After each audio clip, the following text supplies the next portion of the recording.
A young black waitress named Aisha endures humiliation at the hands of a group of wealthy women, led by the arrogant Victoria, while simply trying to do her job.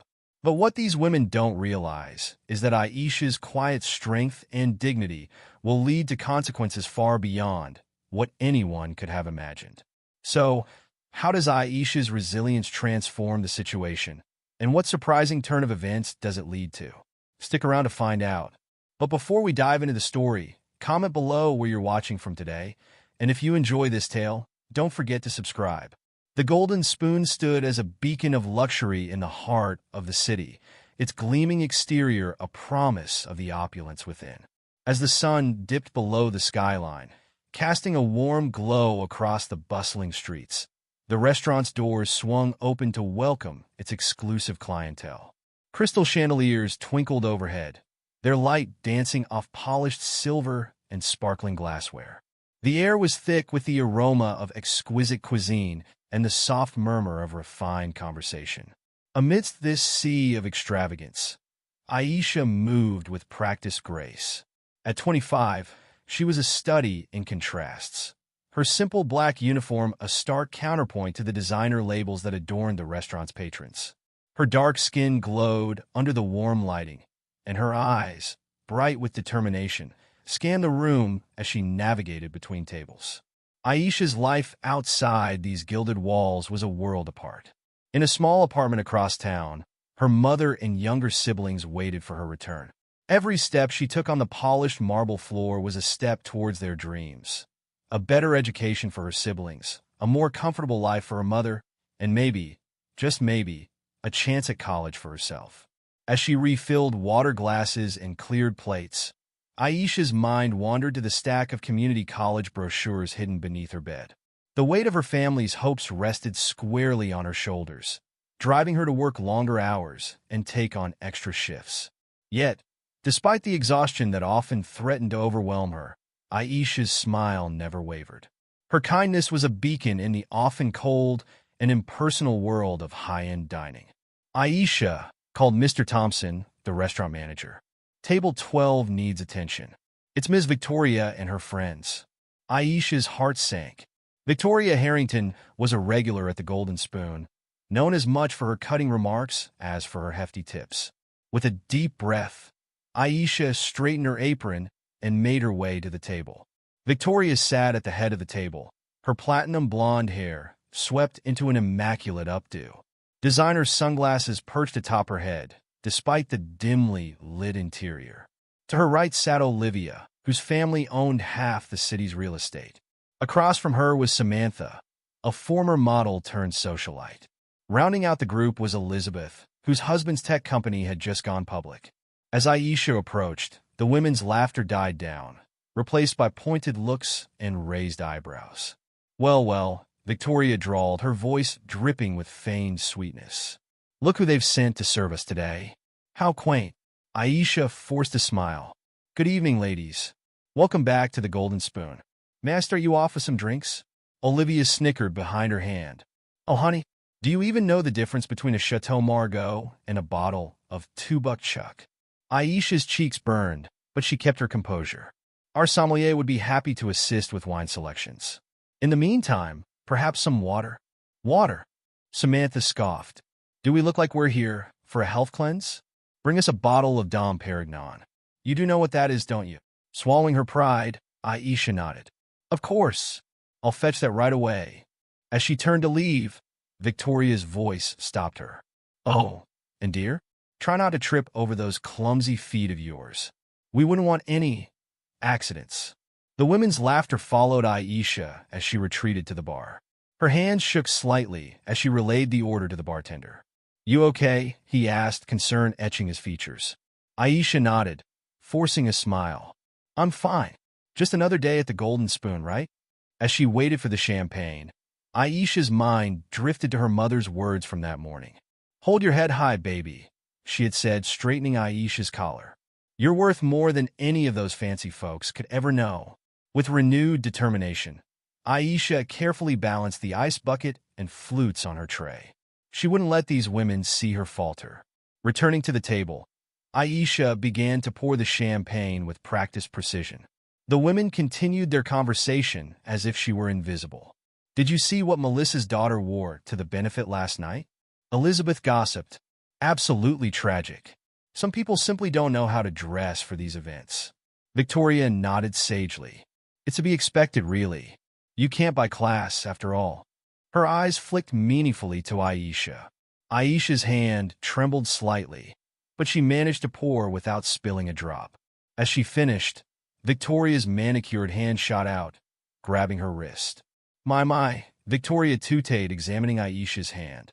"Look at these nails. Don't they give you girls manicures as part of your uniform? Or is this intentional?" Aisha gently extracted her hand. "Is there anything else I can get for you ladies?" Samantha leaned forward, her eyes gleaming with malice. "Actually, yes. We were hoping you could tell us about the specials. In detail. I'm sure you've tried them all, given your figure." The women tittered, and Aisha felt her face grow hot. She launched into a recitation of the evening's specials, trying to keep her voice steady as the women exchanged amused glances. As Aisha finished, Victoria waved her hand dismissively. "That all sounds so pedestrian. Surely there must be something more exciting? Or is this the best your little establishment can offer?" Aisha bit her tongue, reminding herself that these women's opinion of her didn't define her worth. "Our chef would be happy to prepare something special if you have any particular requests." Elizabeth snorted, as if she'd know what to do with real cuisine. "I bet her idea of fine dining is a bucket of fried chicken." The women erupted into laughter, not bothering to lower their voices. Other diners began to glance over, some with disapproval, others with uncomfortable amusement. Aisha stood there, feeling exposed and humiliated. She wanted nothing more than to run from the restaurant and never look back. But the faces of her family flashed before her eyes. Her mother's tired smile, her sister's hopeful gaze as she pored over college brochures, her little brother's gap-toothed grin when she brought home leftover desserts. Taking a deep breath, Aisha straightened her spine and plastered on a smile. "I'll give you ladies a few more minutes with the menu. Please don't hesitate to ask if you need any recommendations."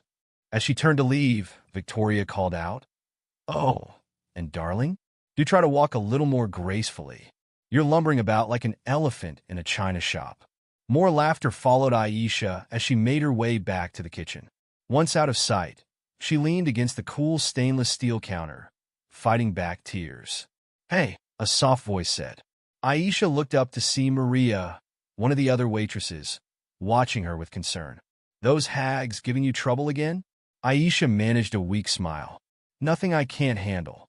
Maria squeezed her shoulder. "You're worth 100 of them. You know that? Don't let them get to you." Aisha nodded, grateful for the support.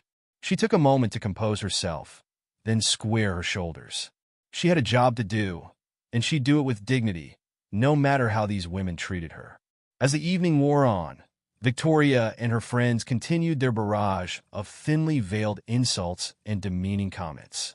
They sent back dishes, complained about the temperature of their drinks, and made increasingly outrageous demands. Through it all, Aisha maintained her professionalism. She answered their jabs with polite smiles, fulfilled their requests without complaint, and even managed to upsell them on an expensive bottle of wine. As Aisha returned to the dining room after serving the main course, she could feel the tension in the air thicken. Victoria and her friends had been difficult from the start, but now their behavior was escalating to new levels of cruelty. She took a deep breath, steadying herself for what was to come. "Oh, look who's finally back," Victoria sneered, her voice dripping with disdain. "We were beginning to think you'd forgotten about us, dear." Aisha forced a polite smile. "I apologize for any delay, ma'am. Is there anything else I can get for you?" The woman to Victoria's left, a redhead with an overly Botoxed face, piped up, "Yes, actually, this water isn't cold enough. Bring me a fresh glass with extra ice. And make it snappy." "Of course, right away," Aisha replied, turning to fetch the water. "And while you're at it," another woman chimed in, "my salad fork is slightly crooked. I simply cannot eat with such shoddy tableware. Replace it immediately." Aisha nodded, her jaw clenching imperceptibly. She hurried to fulfill their demands, all too aware of their eyes, following her every move. As she returned with the requested items, Victoria's voice cut through the air like a knife. "You call that service? I've seen snails move faster. Perhaps if you spent less time on that ridiculous hairstyle and more on your job, you'd be somewhat competent." The table erupted in cruel laughter, and Aisha felt her cheeks burn with humiliation.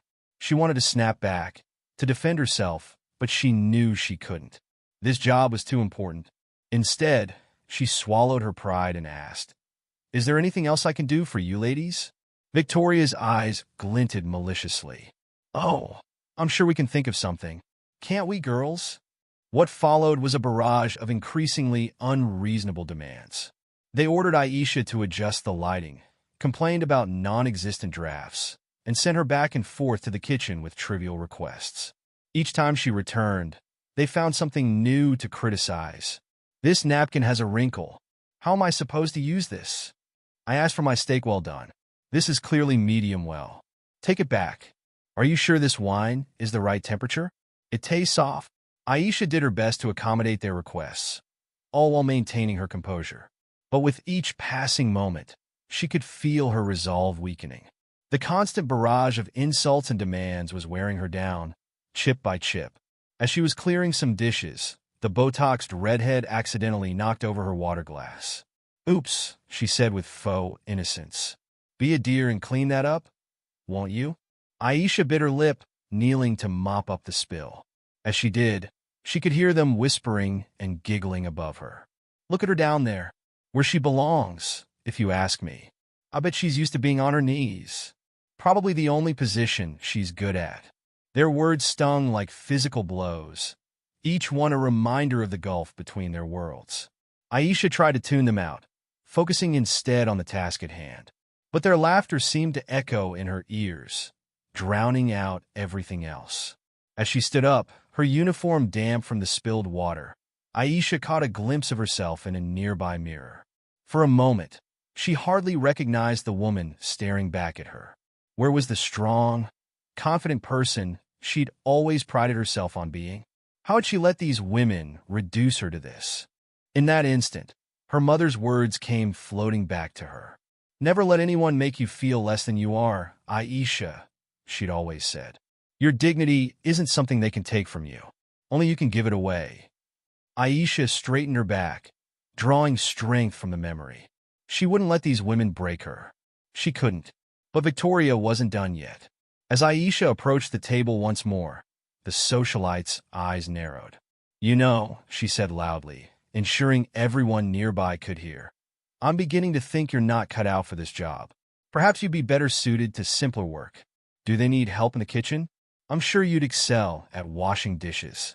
The table erupted in laughter once more, and Aisha felt her face burn with shame and anger. She opened her mouth to respond, but Victoria cut her off. "Oh, don't bother trying to defend yourself, dear. We all know the truth. People like you just aren't meant for jobs that require sophistication." Aisha's hands trembled as she clenched them at her sides. She wanted to scream, to tell them off, to make them understand how wrong they were. But she knew she couldn't. This job was her lifeline, her means of supporting her family and saving for her dreams. She couldn't risk losing it, no matter how badly these women treated her. So instead, she swallowed her pride once more and asked, "Is there anything else I can get for you, ma'am?" Victoria's lips curled into a cruel smile. "Actually, yes. I think I'd like some more wine. The red, please." Aisha nodded and turned to fetch the wine, grateful for the momentary reprieve. But as she returned with the bottle, she could see the malicious glint in Victoria's eye. She knew something was coming, but she was powerless to stop it. As Aisha leaned in to pour the wine, Victoria suddenly jerked her arm, sending the glass flying. Rich, red liquid splashed across Aisha's pristine white uniform, staining it beyond repair. "Oh my!" Victoria exclaimed with exaggerated dismay. "How clumsy of you! I can't believe you'd be so careless with such an expensive wine." Aisha stood there, frozen in shock, as the wine seeped into her clothes. She could feel every eye in the restaurant on her, could hear the hushed whispers and poorly concealed snickers. Victoria's voice cut through the silence, loud and accusatory. "This is absolutely unacceptable. Do you have any idea how much this outfit costs? I demand to speak to your manager immediately." Aisha tried to explain, to defend herself, but Victoria's shrill voice drowned her out. "I don't want to hear your excuses. This level of incompetence is astounding. You should be ashamed of yourself." The other women at the table joined in, their voices a cacophony of mockery and derision. Aisha felt as if she were drowning, suffocating under the weight of their cruel words and judgmental stares. She looked around the restaurant, desperately seeking some form of support or understanding. But all she saw were averted gazes and uncomfortable expressions. Some patrons pretended not to notice, burying their faces in their menus or engaging in forced conversation. Others watched with a mix of pity and discomfort, but no one stepped forward to defend her. In that moment, Aisha felt utterly alone. She stood there, wine dripping from her ruined uniform, the target of ridicule and scorn. The injustice of it all threatened to overwhelm her. She had done nothing wrong, had only tried to do her job to the best of her ability. And yet here she was, humiliated and belittled simply because of who she was and where she came from. With her cheeks burning and tears threatening to spill, Aisha turned and fled the dining room.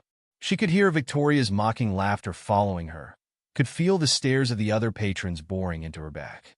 But she didn't stop until she reached the sanctuary of the employee restroom. Once inside, Aisha locked the door behind her and leaned against it, finally allowing the tears to fall. She slid down to the floor, her body shaking with silent sobs. All the pain, frustration, and anger she'd been holding back came pouring out in a torrent of emotion. As she sat there, surrounded by the stark white tiles of the bathroom, Aisha's mind raced. She thought about her life, about the long hours she worked, and the dreams she held close to her heart. She thought about her family, about her mother who had sacrificed so much to give her a chance at a better life. And she thought about the women in the dining room, women who had never known struggle or hardship, who saw people like her as nothing more than objects to be used and discarded. The unfairness of it all made her want to scream. But as the initial wave of emotion began to subside, something else started to take its place. A quiet determination, a spark of defiance that refused to be extinguished. Aisha's mother's words echoed in her mind once more. "Your dignity isn't something they can take from you. Only you can give it away." Slowly, Aisha stood up and faced her reflection in the mirror. Her uniform was ruined, her eyes red from crying, but there was a new strength in her gaze. She realized that this moment didn't have to define her. It could be the thing that broke her, or it could be the catalyst for something more. As she stared at herself, Aisha made a decision. She wouldn't let this humiliation be the end of her story. She wouldn't give Victoria and her friends the satisfaction of breaking her spirit. No, she would find a way to turn this around, to show them and everyone else that she was more than they could ever imagine. With trembling hands, Aisha began to clean herself up as best she could. She couldn't change her stained uniform, but she could hold her head high. She took deep breaths, centering herself and drawing on an inner well of strength she didn't know she possessed. Before leaving the bathroom, Aisha looked at herself one last time in the mirror. Gone was the defeated, humiliated woman who had entered. In her place stood someone stronger, someone determined to fight back against the injustice she had faced. "You are not defined by their words or actions," she told her reflection. "You are defined by how you choose to respond to them." With that, Aisha unlocked the door and stepped back out into the restaurant. She didn't know exactly what she was going to do yet, but she knew one thing for certain. This was not the end of her story. It was only the beginning. As she walked back towards the dining room, her mind was already racing with possibilities. How could she turn this situation around? How could she make Victoria and her friends understand the impact of their actions? And more importantly, how could she use this experience to make a difference, not just for herself, but for others who had faced similar humiliation? Aisha's steps grew more confident with each passing moment. She may have been knocked down, but she was far from out. Victoria and her friends had no idea what they had just set in motion. Their cruelty had awakened something in Aisha, a determination to fight back against the systemic injustices she and others like her faced every day.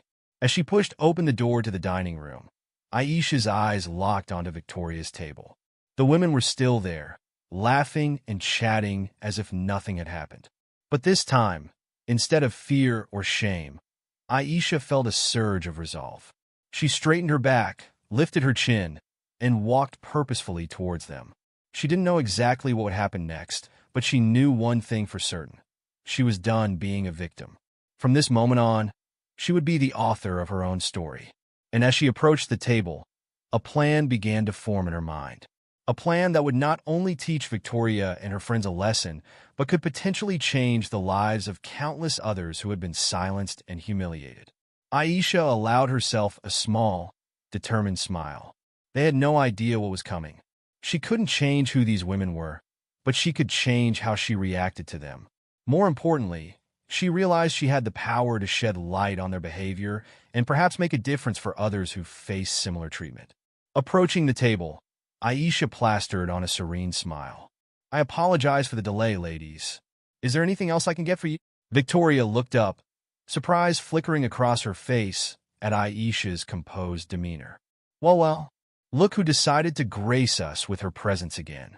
I was beginning to think you'd run off in shame." Aisha's smile didn't waver. "I assure you, I'm here to provide you with the best service possible. Now, how about some dessert?" The women exchanged glances, clearly thrown off by Aisha's newfound confidence. Samantha recovered first, her lips curling into a sneer. "Dessert? Please, as if we'd trust you not to add a few extra calories to our plates out of spite." "I understand," Aisha replied smoothly. "Perhaps some coffee then? We have an excellent selection of single-origin beans." As she spoke, Aisha discreetly pressed the record button on her phone, which she had slipped into her apron pocket. She knew it was a risk, but it was one she was willing to take. Elizabeth waved her hand dismissively. Fine, bring us your best espresso, and try not to spill it this time." Aisha nodded and turned to leave, but Victoria's voice stopped her. "Oh, and Aisha, do try to hurry. Unlike some people, we have important engagements to attend to." As Aisha walked away, she heard the women's laughter behind her. But this time, it didn't sting. Instead, it fueled her determination. While preparing the coffee, Aisha's mind wandered to Sandra, a journalist she had befriended over the past year. Sandra often came to the Golden Spoon for lunch, always treating Aisha with kindness and respect. They had bonded over their shared experiences of facing discrimination, and Sandra had mentioned her desire to expose social injustices in their city. Aisha glanced at the clock. Sandra usually came in around this time for her afternoon coffee. With a bit of luck, she might be able to set her plan in motion sooner than expected. As if on cue, Sandra walked through the front door, her curly hair bouncing as she made her way to her usual table. Aisha's heart leaped. This was her chance. Balancing the tray of espressos, Aisha made her way back to Victoria's table. As she served the coffee, she kept her phone recording, capturing every snide comment and backhanded compliment. My, Victoria drawled, eyeing the cup suspiciously.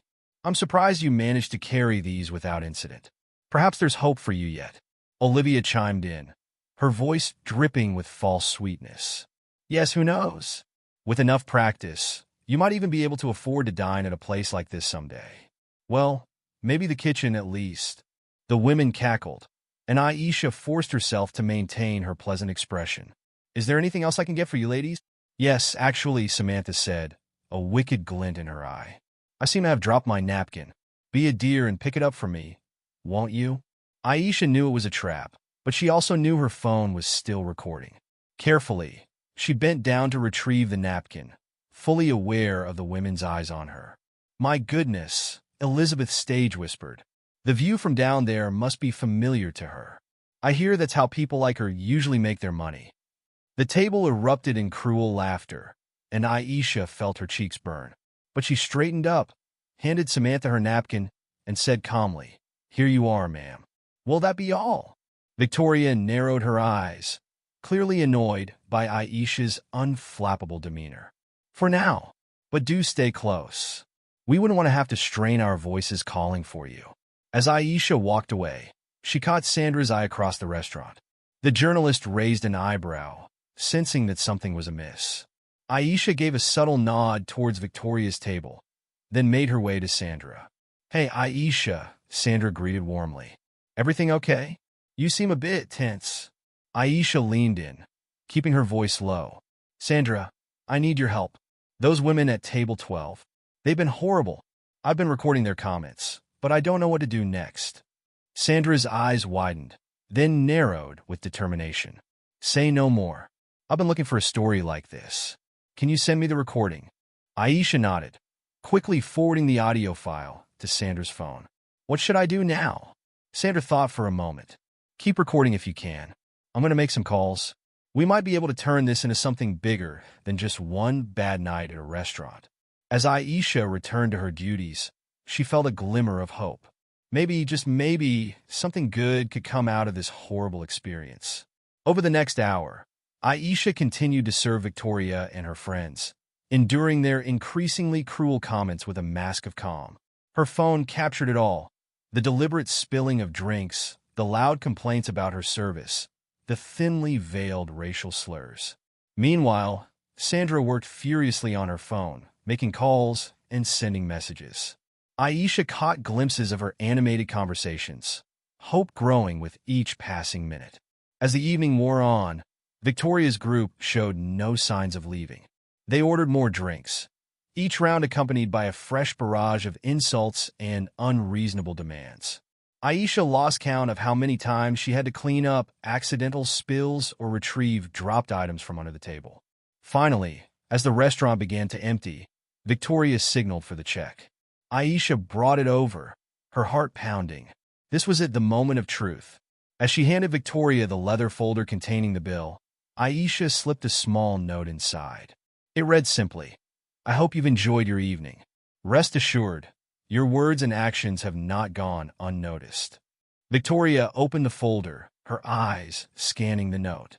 For a moment, confusion flickered across her face, quickly replaced by anger. "What is the meaning of this?" she demanded, waving the note in Aisha's face. Aisha stood her ground, her voice steady. "It means exactly what it says, Ms. Victoria. Your behavior tonight, and on previous occasions, has been noted." The other women leaned in, reading the note over Victoria's shoulder. Samantha let out a harsh laugh. "Oh, please. What are you going to do? Complain to management? As if they believe you over us." Olivia nodded, smirking. "Exactly. It's your word against ours, dear. And let's be honest, we all know whose word carries more weight in this world." Victoria crumpled the note, tossing it onto the table. "Listen here, you insignificant little dash." But before she could finish her sentence, the restaurant's doors burst open. Sandra walked in, flanked by a small camera crew. Behind them came Mr. Thompson, the restaurant manager, looking both confused and concerned. "What is the meaning of this?" Mr. Thompson demanded, hurrying over to Victoria's table. "Ms. Harrington, I apologize for this interruption dash." Sandra stepped forward, her press badge glinting under the restaurant's lights. "Good evening, ladies. I'm Sandra Chun from the City Tribune. We're doing a story on elitism and racism in high-end establishments, and we've received some rather interesting information about your behavior here tonight." The color drained from Victoria's face. This is preposterous. You can't just barge in here with cameras. Do you know who I am?" Sandra's smile was razor-sharp. "Oh, we know exactly who you are, Ms. Harrington, and we know what you've been saying and doing. In fact, we have it all on record." With a nod from Sandra, one of her crew members played back some of the audio Aisha had recorded. The women's cruel comments filled the air, their voices unmistakable. You recorded us?" Elizabeth sputtered, looking from Aisha to Sandra in disbelief. "That's illegal. We'll sue." Sandra shook her head. "Actually, in this state, it's perfectly legal to record conversations in public spaces without consent. In a restaurant, I'm afraid, qualifies as a public space." Victoria stood up abruptly, her chair screeching against the floor. "This is absurd. Mr. Thompson, I demand you remove these people at once." But Mr. Thompson hesitated, his eyes darting between Victoria and the cameras. "Ms. Harrington, Perhaps we should all calm down and dash. Calm down? Victoria screeched. Do you have any idea what this could do to my reputation? To all of our reputations.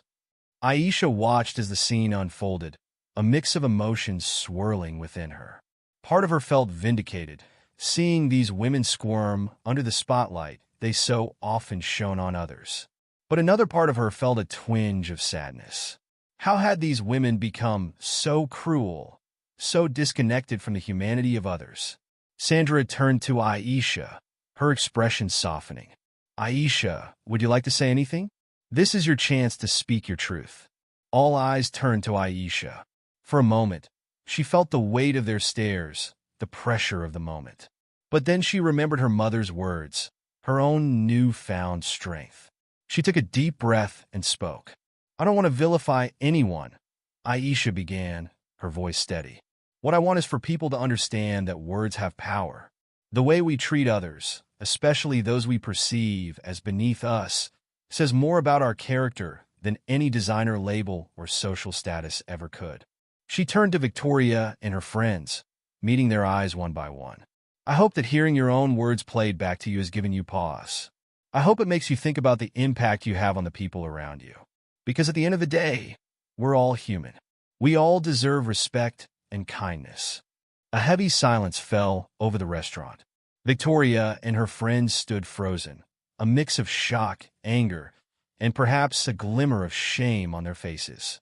Mr. Thompson looked torn between damage control and a grudging admiration for Aisha's words. Sandra nodded approvingly. Well said, Aisha. Now, Ms. Harrington, would you care to comment on your behavior this evening? Victoria's mouth opened and closed, but no words came out. For once, the socialite seemed at a loss. Olivia, always quick to recover, stepped forward. This is all a misunderstanding. We were simply joking around. Aisha knows we didn't mean any harm. Don't you, dear? But Aisha stood firm. I think the recordings speak for themselves, ma'am. As the reality of the situation sank in, the women's bravado began to crumble.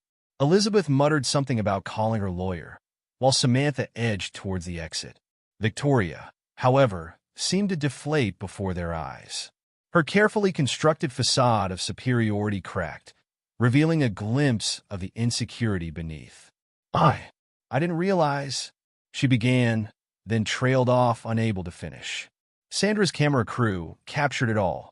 The women's initial arrogance, their dawning realization, and finally, their hasty retreat from the restaurant.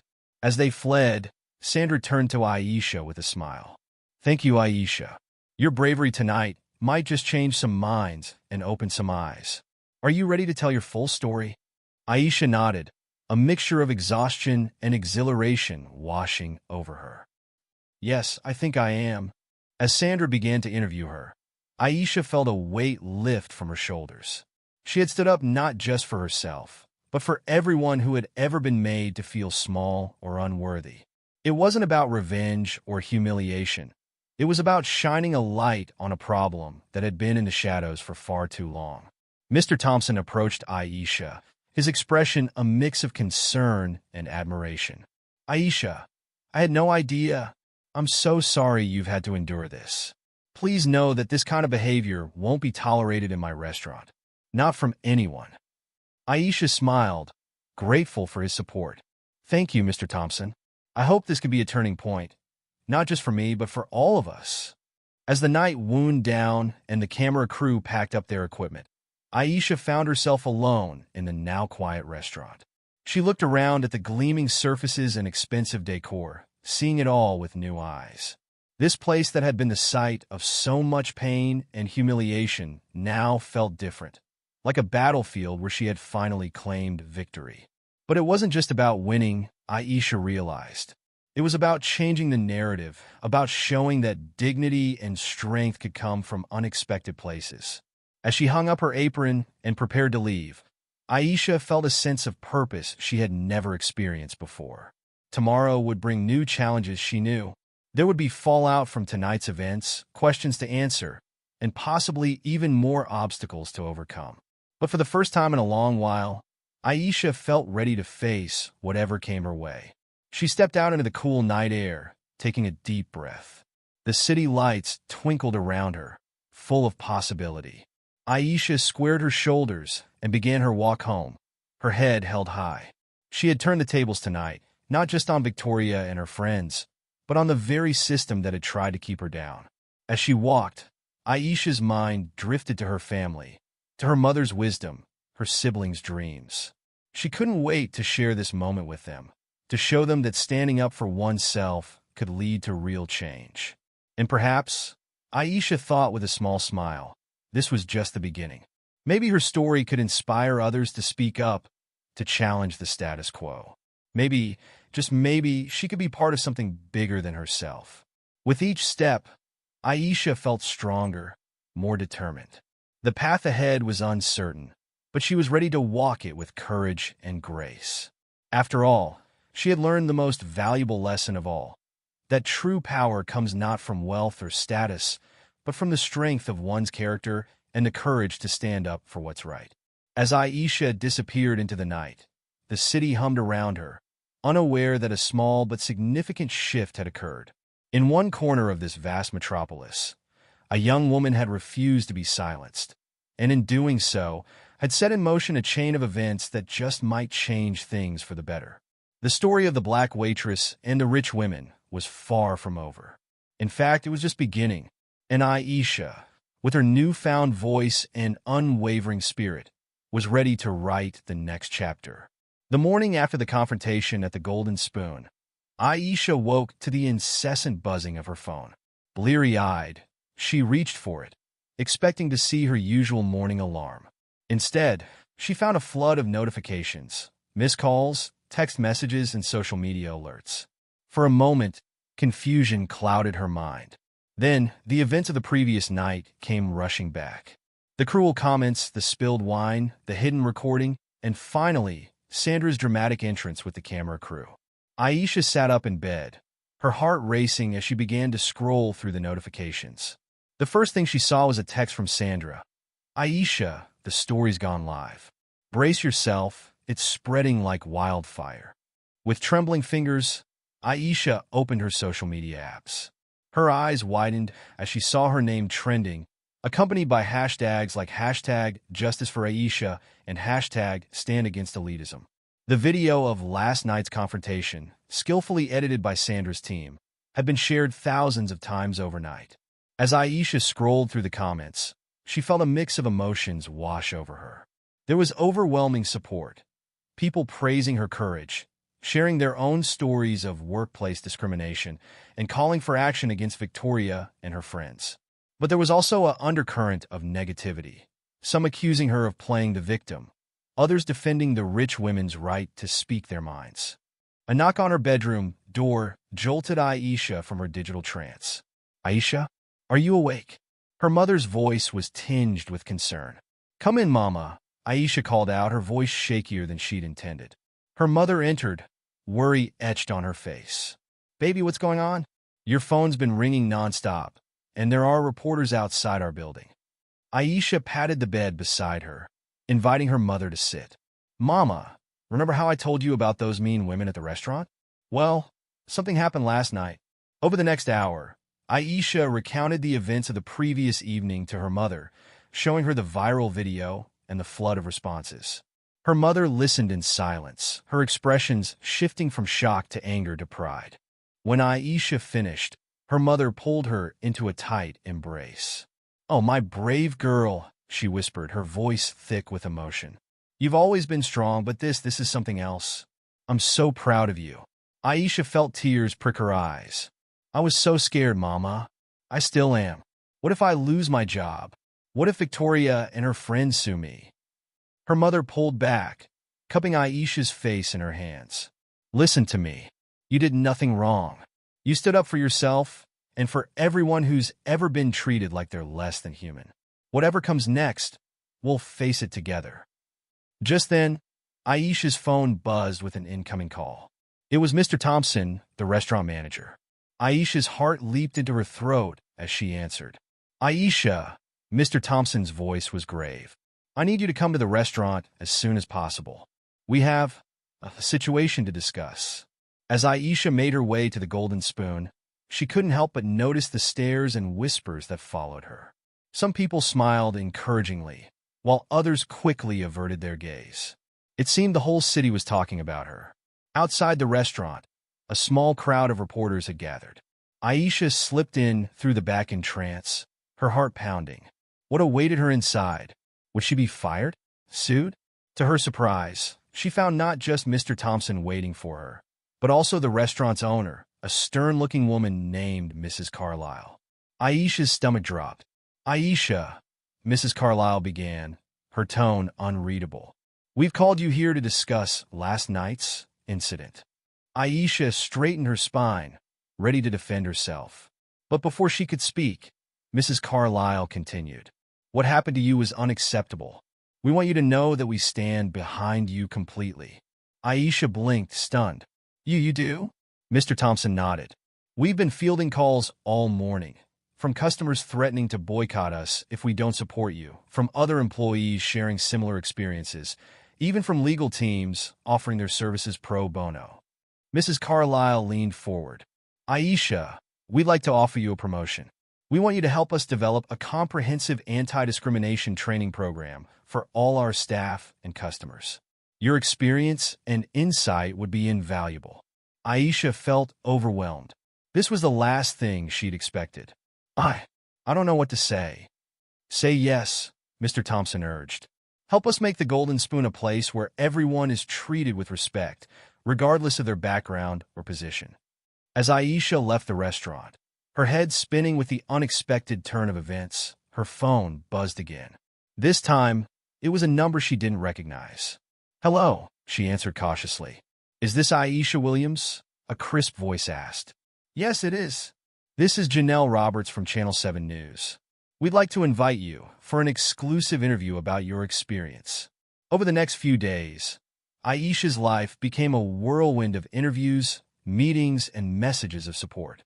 Her story had struck a chord, sparking a national conversation about elitism, racism, and workers' rights. But as Aisha's star rose, Victoria's plummeted.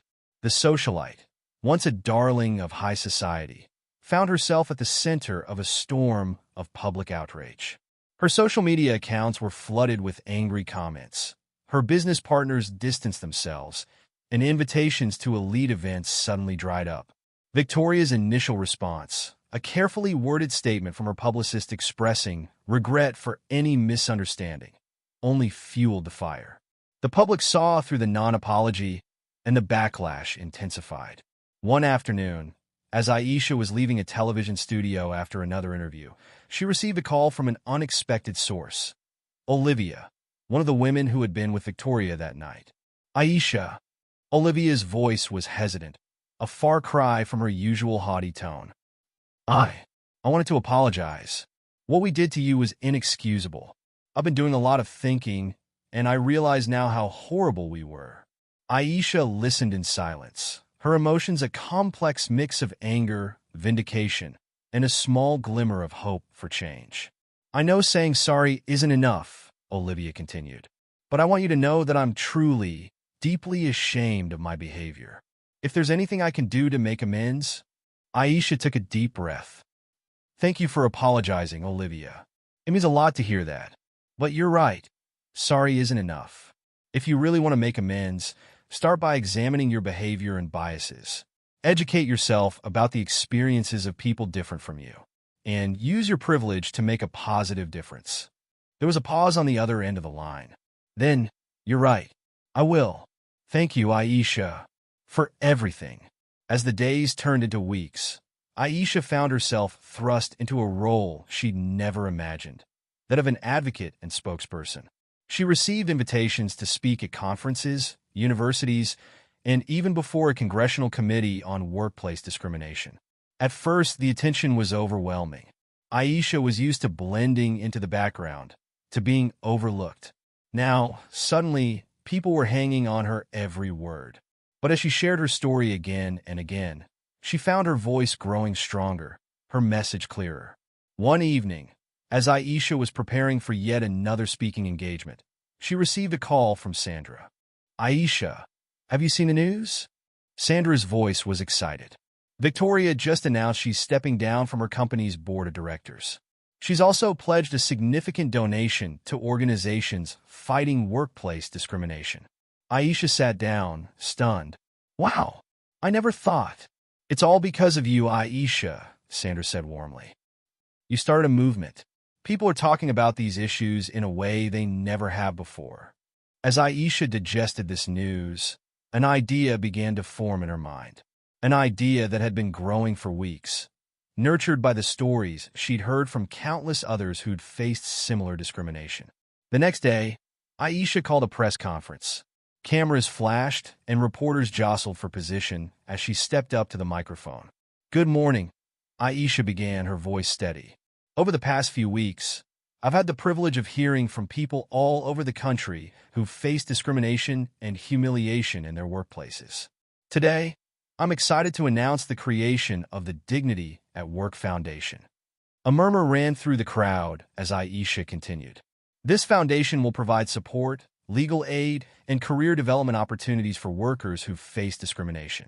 But more than that, it will work to change the culture that allows such behavior to persist. We'll partner with companies to develop comprehensive anti-discrimination programs, and we'll advocate for stronger legal protections for workers. As Aisha outlined her vision, she felt a sense of purpose unlike anything she'd ever experienced. This was bigger than her, bigger than Victoria and her friends. This was about creating lasting change. In the months that followed, Aisha threw herself into her work with the foundation. She traveled the country, speaking to workers, employers, and policymakers. She collaborated with legal experts to draft new legislation. And she never forgot her roots, ensuring that the foundation provided practical support to those who needed it most. 1 year to the day after the incident at the Golden Spoon, Aisha found herself standing outside the restaurant once again. But this time, she wasn't here to work. She was here as a guest. As she pushed open the door, the familiar sights and sounds washed over her. But everything felt different now. The hostess greeted her with a warm smile, recognizing her immediately. Ms. Williams, welcome back. Your table is ready. Aisha followed her to a table, the same one where Victoria and her friends had sat that fateful night. As she settled in her seat, she couldn't help but reflect on how much had changed. The waiter approached, a young man with a nervous smile. Good evening, Ms. Williams. It's an honor to serve you tonight. Can I start you off with anything? Aisha smiled warmly. Just water for now, thank you. And please call me Aisha. As she sat there, sipping her water and perusing the menu, Aisha felt a profound sense of peace. She had faced humiliation and cruelty, yes, but she had also found strength she never knew she possessed. She had turned her pain into purpose, her humiliation into a movement for change. A movement caught her eye, and she looked up to see Mr. Thompson approaching her table. Aisha, he said warmly, it's wonderful to see you here as a guest. I hope you know that you'll always have a home at the Golden Spoon. Aisha smiled. Thank you, Mr. Thompson. I'm glad to be back. As Mr. Thompson moved away, Aisha's phone buzzed with a notification. It was a news alert. The Dignity at Work Act, a piece of legislation she had helped craft, had just passed in the Senate. Aisha felt tears prick her eyes as she read the headline. This was why she had endured that horrible night. This was why she had pushed through the fear and uncertainty of the past year. Because sometimes it took one person standing up to create a ripple effect of change. As she looked around the restaurant, at the diverse staff moving efficiently between tables, at the sign near the entrance outlining the establishment's zero-tolerance policy for discrimination, Aisha felt a surge of pride. She had played a part in this transformation, not just here, but in workplaces across the country. The waiter returned to take her order, and as Aisha spoke with him, she made sure to look him in the eye, to treat him with the respect and dignity that every human being deserves. Because if her journey had taught her anything, it was this. Every interaction, no matter how small, had the power to uplift or to diminish. And she had chosen, irrevocably, to be a force for uplift. As the evening wore on, Aisha found herself reflecting on the long and sometimes difficult path that had led her to this moment. She thought of her mother's unwavering support, of Sandra's belief in the power of truth, of the countless individuals who had shared their own stories of discrimination and resilience. She thought of Victoria too and the other women who had been there that night. Last she'd heard, Victoria was working with a diversity consultant, trying to understand and address her own biases. The others had taken various paths. Some, like Olivia, had reached out to apologize and make amends, while others had retreated from public life altogether. But regardless of their individual journeys, Aisha knew that the incident had sparked a broader conversation, one that was long overdue. It had forced people to confront uncomfortable truths about privilege, power, and the often invisible barriers that still existed in society. As she finished her meal, savoring every bite of the exquisitely prepared food, Aisha felt a sense of completion. She had come full circle, returning to the place where it all began. But she was not the same person who had stood here a year ago, trembling and humiliated. She was stronger now, more confident, more determined to make a difference in the world. When the bill came, Aisha reached for it without hesitation. She remembered a time when dining at a place like this would have been an unattainable dream. Now, she could afford it comfortably, thanks to her work with the foundation and her speaking engagements. But more than that, she knew she belonged here, not because of her newfound status, but because every human being deserved to be treated with respect and dignity, regardless of their job or background. As she signed the check, leaving a generous tip, Aisha noticed a small note scrawled at the bottom of the receipt. It read, "Thank you for inspiring us all. Your courage has changed lives." Aisha felt a lump form in her throat. This, she realized, was the true measure of her journey. Not the headlines or the accolades, but the knowledge that her stand had made a real difference in people's lives. As she stood to leave, Aisha took one last look around the restaurant. She saw a diverse group of diners and staff, all coexisting in an atmosphere of mutual respect. It wasn't perfect. She knew there was still work to be done, but it was progress. Real, tangible progress. Stepping out into the cool night air, Aisha took a deep breath.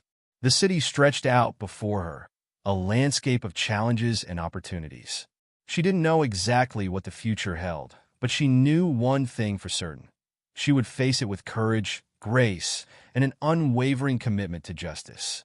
As she walked down the street, her heels clicking confidently on the pavement, Aisha felt a sense of hope wash over her. The world could be a cruel place, yes, but it could also be changed one brave stand at a time. And she, Aisha Williams, was living proof of that fact. The story of the black waitress and the rich women had started in humiliation and pain, but it had ended in triumph, in transformation, in the power of one person to spark a movement. And as Aisha disappeared into the bustling city night, she carried with her the knowledge that sometimes the most powerful revolutions start in the most unlikely places, even in the aisles between tables at a high-end restaurant. Her journey was far from over. There would be more battles to fight, more minds to change, more barriers to break down. But Aisha was ready.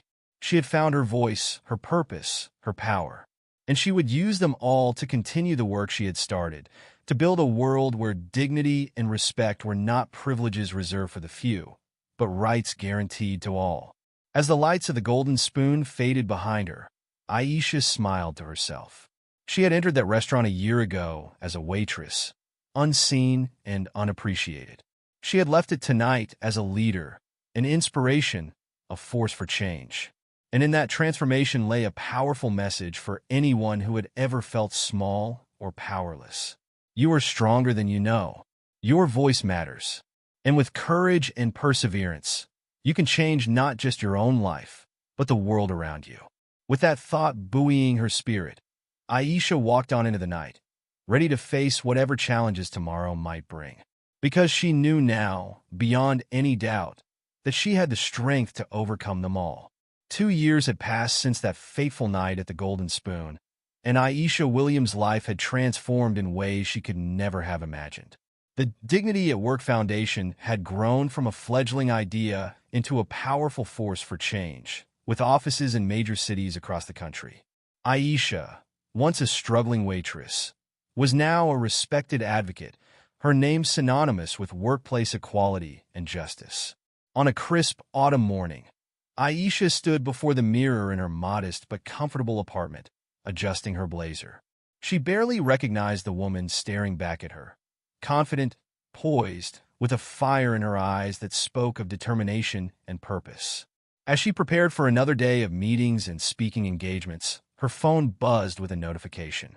It was an email from Sandra, the journalist who had helped catapult Aisha's story into the national spotlight 2 years ago. Aisha, have you seen this? We need to talk. Call me ASAP. Attached was a link to a news article. Aisha's heart raced as she read the headline. Exclusive. Victoria Harrington breaks silence, tells her side of the Golden Spoon incident.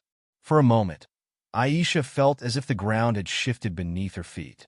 Victoria, the woman whose cruel words had set this whole journey in motion, had remained largely silent since that night, save for a few carefully worded statements from her publicist.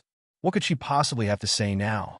With trembling fingers, Aisha dialed Sandra's number. "Did you read it?" Sandra asked without preamble. "Just the headline," Aisha admitted. I'm not sure I want to read the rest." Sandra's voice softened. "I understand. But Aisha, I think you need to see this. It's not what you might expect." Taking a deep breath, Aisha settled onto her couch and began to read the article. As she did, her eyes widened in disbelief. Victoria's words, far from being defensive or accusatory, were filled with remorse and self-reflection. She spoke of the incident as a wake-up call, a moment that had forced her to confront her own prejudices and the harm they had caused.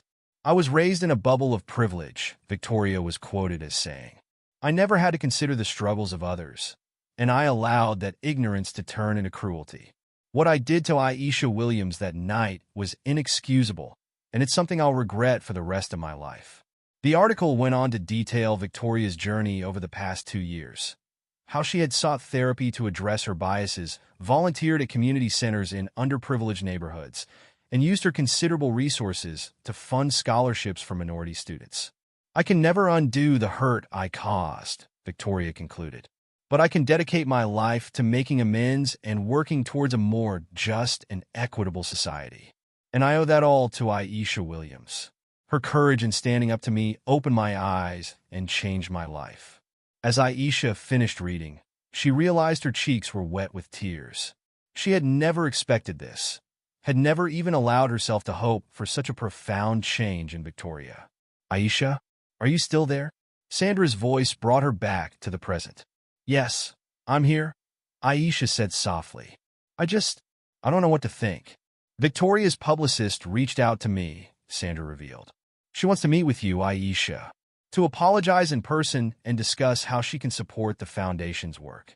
Aisha felt a whirlwind of emotions: surprise, skepticism, a cautious hope. "Do you think it's genuine?" she asked. "I've done some digging," Sandra replied. "Everything in that article checks out. Victoria's been doing this work quietly for months. This isn't a publicity stunt, Aisha. I think she's really changed." As Aisha ended the call with Sandra, her mind was reeling. The idea of facing Victoria again, after all this time, was daunting. But wasn't this exactly what she had been working towards? A world where people could acknowledge their mistakes, learn from them, and work to be better? With a deep breath, Aisha made her decision. She would meet with Victoria. The meeting was arranged for the following week, at a small, neutral cafe far from the glitz of the Golden Spoon. As Aisha approached the venue, her heart pounding, she caught sight of a familiar figure already seated at an outdoor table. Victoria looked different from how Aisha remembered her. Gone was the impeccably coiffed socialite dripping with designer labels. In her place sat a woman in simple, elegant clothing, her hair pulled back in a modest ponytail. But the most striking change was in her eyes. Where once there had been cold disdain, Aisha now saw vulnerability and genuine remorse. As Aisha approached, Victoria stood, her hands clasped nervously in front of her. "Aisha," she said softly, "thank you for agreeing to meet with me." Aisha nodded, taking a seat across from her former tormentor. For a moment, neither woman spoke, the weight of their shared history hanging between them. Finally, Victoria broke the silence. "I owe you an apology," she began, her voice trembling slightly. But I know that sorry isn't enough to erase what I did. The way I treated you that night, and on so many other occasions, it was cruel, ignorant, and deeply wrong. Aisha listened silently, her face impassive. She had imagined this moment so many times over the past 2 years, but now that it was here, she found herself at a loss for words. Victoria continued, her words coming faster now, as if she feared Aisha might leave before she could say everything she needed to. That night changed everything for me. At first, I was angry at you, at the media, at everyone who criticized me. But as the days passed, I couldn't escape the memory of the look in your eyes when I hurt you. She paused, taking a shaky breath. It forced me to really look at myself, at the person I had become, and I didn't like what I saw. I realized that my whole life, I had been using my privilege as a weapon, hurting people without even realizing the damage I was causing. Aisha finally spoke, her voice quiet but firm. Why are you telling me this now, Victoria? Why after all this time? Victoria met Aisha's gaze, and for the first time, Aisha saw no trace of the haughty socialite who had tormented her. Because I needed to do the work first, Victoria replied. I didn't want to approach you with empty words or promises. I wanted to show you, through my actions, that I was committed to change. She reached in her bag, pulling out a thick folder. This is everything I've been doing over the past 2 years. The therapy sessions, the volunteer work, the scholarships I've funded. I want you to see it all, to understand that I'm serious about making amends. Aisha took the folder, leafing through its contents. Photos of Victoria serving meals at homeless shelters, testimonials from students she had helped, records of donations to various charities. It was all there, a paper trail of redemption. I don't expect forgiveness, Victoria said softly. I know I don't deserve it, but I want you to know that you changed my life, Aisha. Your courage, your dignity in the face of my cruelty. It woke me up, and I will spend the rest of my life trying to be worthy of the lesson you taught me. Aisha sat back, overwhelmed by Victoria's words and the evidence of her transformation. She had come to this meeting prepared for excuses, for half-hearted apologies. She had not expected this raw honesty, this genuine remorse. I don't know if I can forgive you yet, Victoria, Aisha said slowly. What you did, it left scars, not just on me, but on so many others who have faced similar treatment. Victoria nodded, her eyes downcast. I understand. I dash. But Aisha held up a hand, cutting her off. I'm not finished. I may not be ready to forgive, but I am ready to listen, to work together if you're truly committed to making a difference. Victoria's eyes widened in surprise. You'd be willing to work with me? After everything? Aisha nodded, a small smile playing at her lips. Isn't that what the Dignity at Work Foundation is all about? Giving people the chance to learn, to grow, to do better? If I turn my back on that principle now, I'd be betraying everything I've worked for. For the first time, Victoria smiled, a genuine, hopeful expression that transformed her face. Thank you, Aisha. I promise I won't let you down. As their meeting drew to a close, both women felt the weight of history shifting between them. They weren't friends. The wounds were still too fresh for that. But they had found a way forward, a path towards healing and positive change. Over the following months, Victoria became an unlikely but powerful ally in the fight for workplace equality. She used her connections and resources to open doors that had previously been closed to Aisha and the foundation. Together, they developed training programs for companies, worked on legislation to strengthen worker protections, and shared their story as a powerful example of the potential for change. Their partnership didn't come without challenges. There were those who criticized Aisha for working with Victoria, accusing her of selling out or being too forgiving. Others questioned Victoria's motives, skeptical of her apparent transformation. But Aisha remained steadfast in her decision. She knew that true change couldn't happen if people weren't given the chance to grow and make amends. And as she watched Victoria throw herself into the work, facing her own discomfort and pushing through it, Aisha felt a grudging respect growing for the woman she had once despised. 1 year after their first meeting at the cafe, Aisha and Victoria found themselves back at the Golden Spoon. But this time, They weren't there as waitress and customer.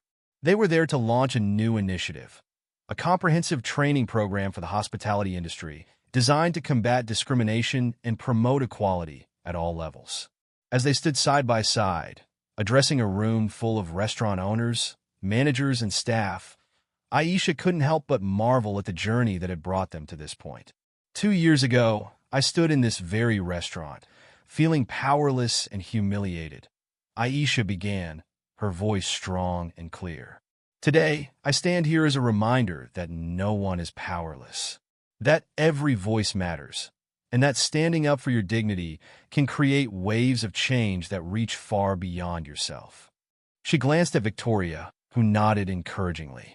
But I also stand here as a testament to the power of growth and redemption. None of us are perfect.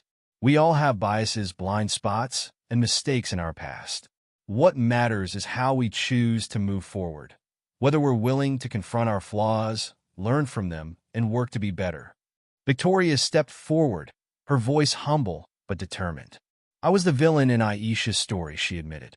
I used my privilege as a weapon, causing pain and perpetuating injustice. But thanks to Aisha's courage, I was forced to confront the person I had become. And I made a choice to change. The room was silent, hanging on every word. Many in the audience had known Victoria in her previous life, had even admired or emulated her behavior. To see her now, openly acknowledging her faults and working to make amends, was a powerful sight.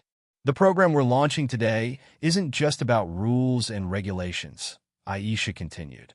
It's about creating a culture of empathy, respect, and equality. It's about recognizing the humanity in every person, regardless of their job title or background. As the presentation concluded and the room erupted in applause, Aisha felt a sense of completion.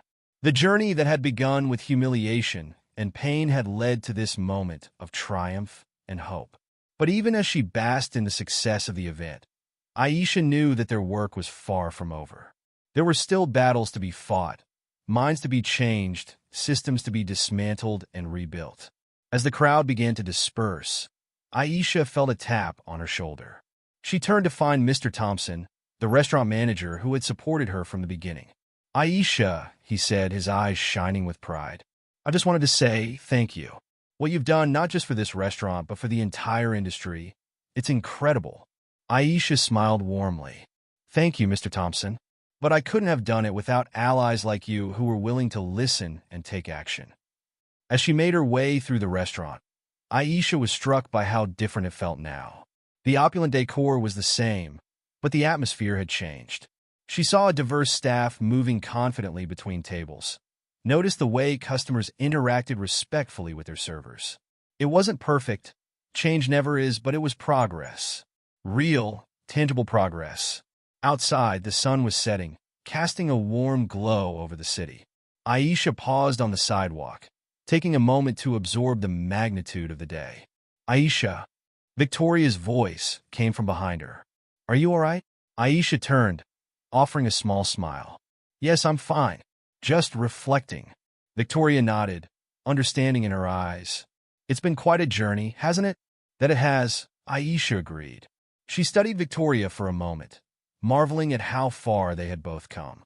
"You know, there was a time when I couldn't have imagined standing in the same room as you, let alone working together." Victoria's face fell slightly. "I know, and I dash." But Aisha held up a hand, cutting her off gently. "I'm not saying that to make you feel guilty, Victoria. I'm saying it because I want you to understand how powerful change can be, how important it is to give people the chance to grow and learn." Victoria's eyes filled with tears. "Thank you, Aisha, for giving me that chance, for showing me a better way to live." As they stood there, the unlikely allies who had become partners in a movement for change, Aisha felt a renewed sense of purpose wash over her. She thought of all the people out there who were still facing discrimination, still feeling powerless and alone. And she knew that their work, was more important than ever. "Come on," Aisha said, gesturing down the street. "We've got more work to do."